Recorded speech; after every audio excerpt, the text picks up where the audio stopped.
वक्रतुंड महाकाय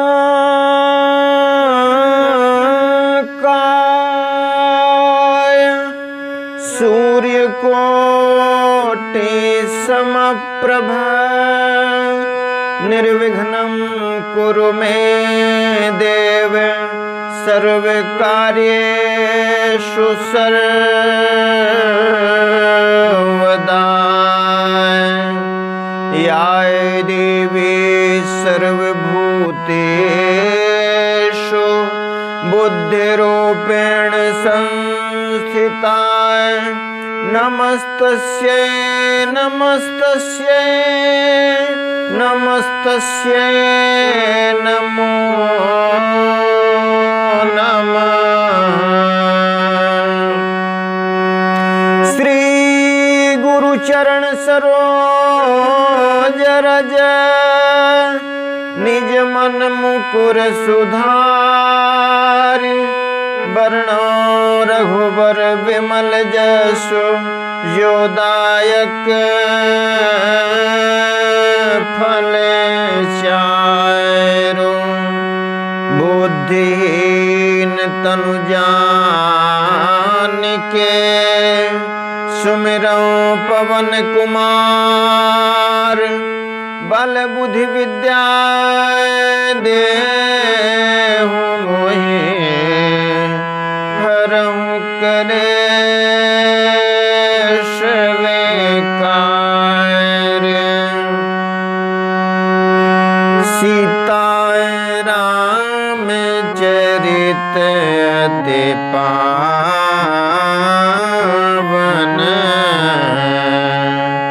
मधुर सरस अति मन भावन पुनि पुनि केतन सुने सुनाए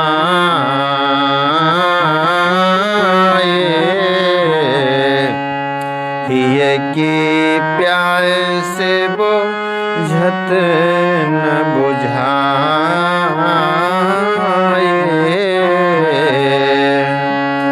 भरत प्रिय रामचंद्र के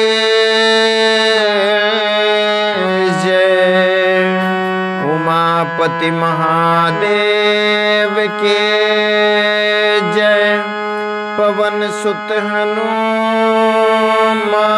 के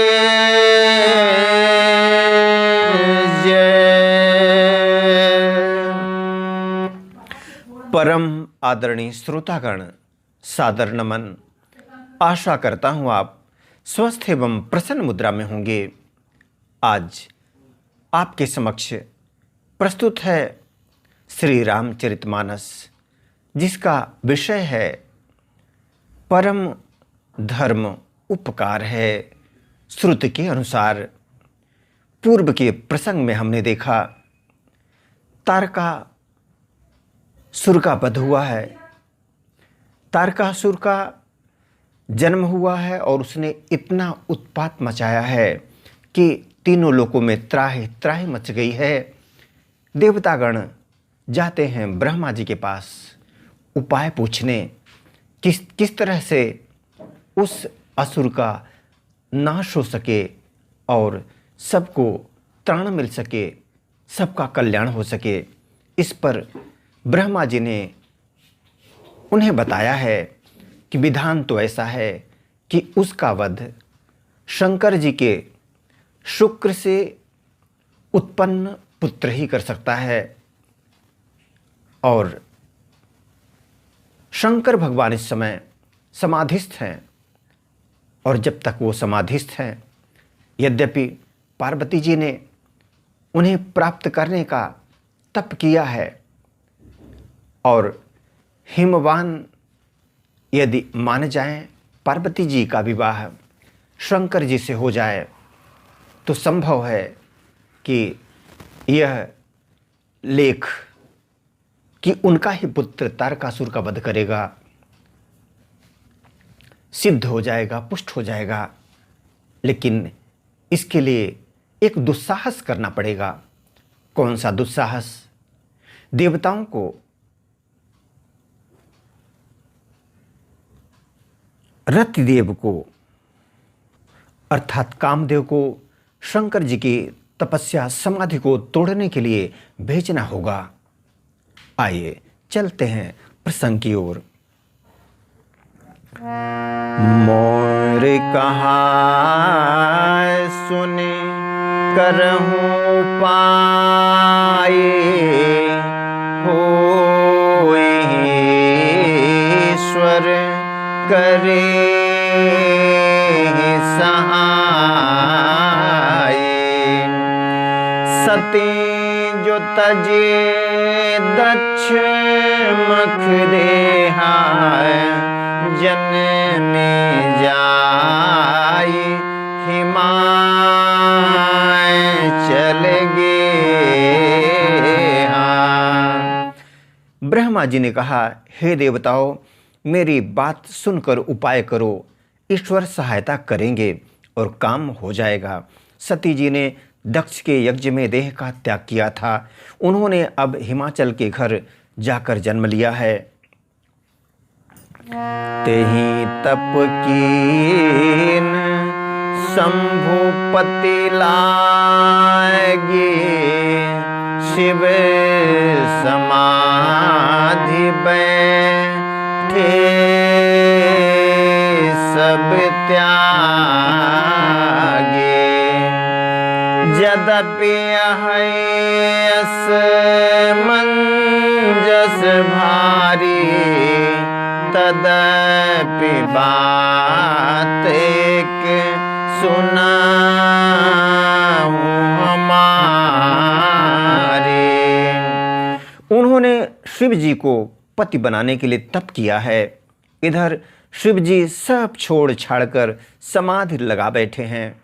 यद्यपि है तो बड़े असमंजस की बात, तथापि मेरी एक बात सुनो देवगण।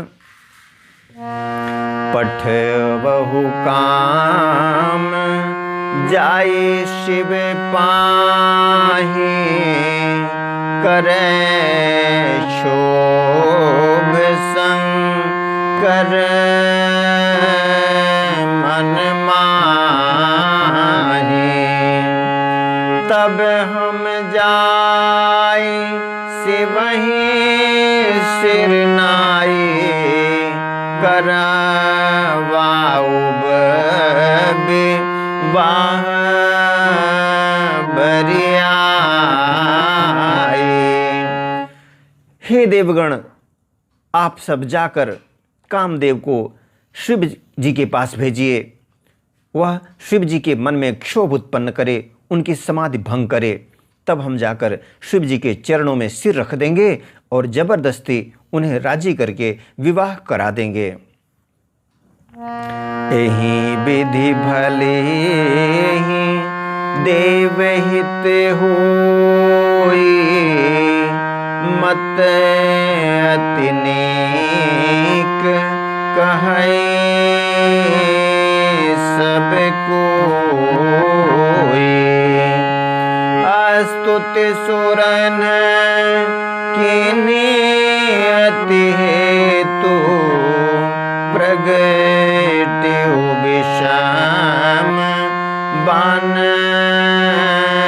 झसके तो।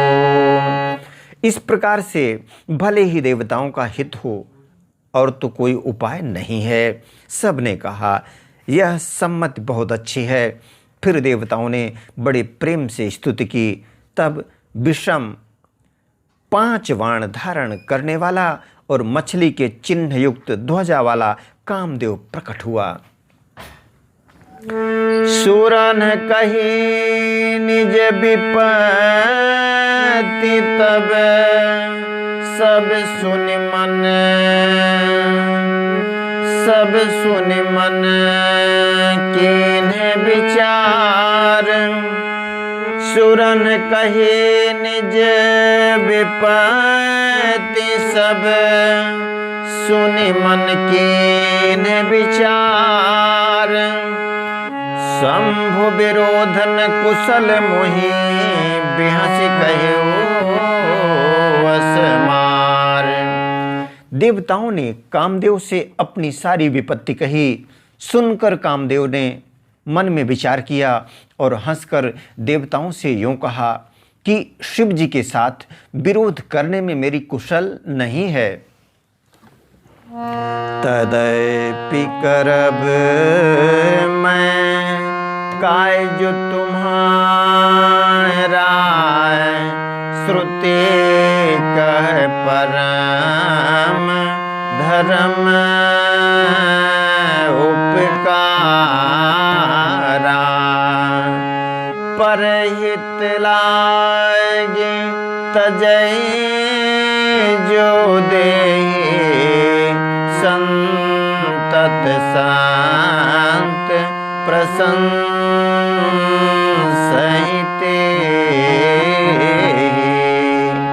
तथापि मैं तुम्हारा काम तो करूंगा हे देवगण, क्योंकि वेद दूसरे के उपकार को परम धर्म कहते हैं। जो दूसरे के हित के लिए अपना शरीर त्याग देता है, संत सदा उसकी बड़ाई करते हैं। असे कही चलियो सबहि शिरोनाई, सुमन धनुष कर सहित सहाय,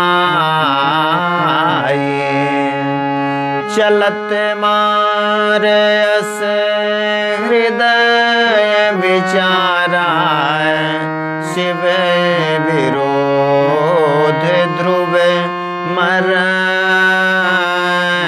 हमारा।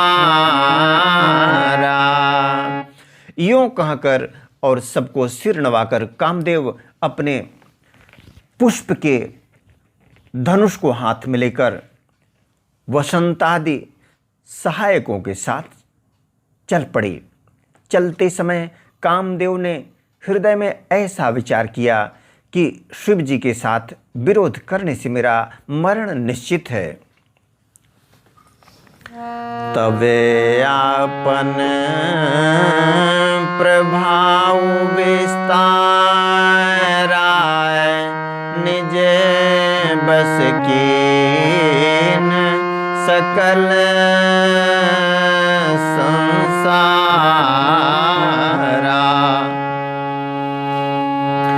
कोपेऊ जब ही बारी चर के तो, क्षण महु मिटे सकल श्रुति से तो। तब उसने अपना प्रभाव फैलाया और समस्त संसार को अपने वश में कर लिया। जिस समय उस मछली के चिन्ह की ध्वजा वाले कामदेव ने कोप किया, उस समय क्षण भर में ही वेदों की सारी मर्यादा मिट गई। ब्रह्मचर्य व्रत संयम नाय, धीरज धर्म ज्ञान विज्ञान, सदाचार जप जोग विरागा, समय विवेक कटको सब भागा। ब्रह्मचर्य नियम, नाना प्रकार के संयम, धीरज, धर्म, ज्ञान विज्ञान, सदाचार, जप, योग, वैराग्य आदि विवेक की सारी सेना डरकर भाग गई। विवेक अपने सहायकों सहित भाग गया। उसके योद्धा रणभूमि से पीठ दिखा गए। उस समय वे सब सद्ग्रंथ रूपी पर्वत की कंदराओं में जा छिपे, अर्थात ज्ञान, वैराग्य, संयम, नियम, सदाचार आदि ग्रंथों में ही लिखे रह गए। उनका आचरण छूट गया। सारे जगत में खलबली मच गई और सब कहने लगे, हे विधाता, हे विधाता, अब क्या होने वाला है? हमारी रक्षा कौन करेगा? ऐसा दो सिर वाला कौन है जिसके लिए रति के पति कामदेव ने कोप करके हाथ में धनुष बाण उठाया है। जे सजीव जग अचर चर, नारी पुरुष नाम, ते निज निज मर्याद तजी, भय सकल बस काम। जगत में स्त्री पुरुष संज्ञा वाले जितने चर अचर प्राणी थे, वे सब अपनी अपनी मर्यादा छोड़कर काम के वश में हो गए। आदरणीय श्रोतागण, आज्ञा दें इसी प्रसंग के साथ। मिलेंगे पुनः एक नए प्रसंग के साथ। तब तक स्वस्थ रहें, प्रसन्न रहें। वीडियो देखने के लिए धन्यवाद एवं आभार। जय श्री राम।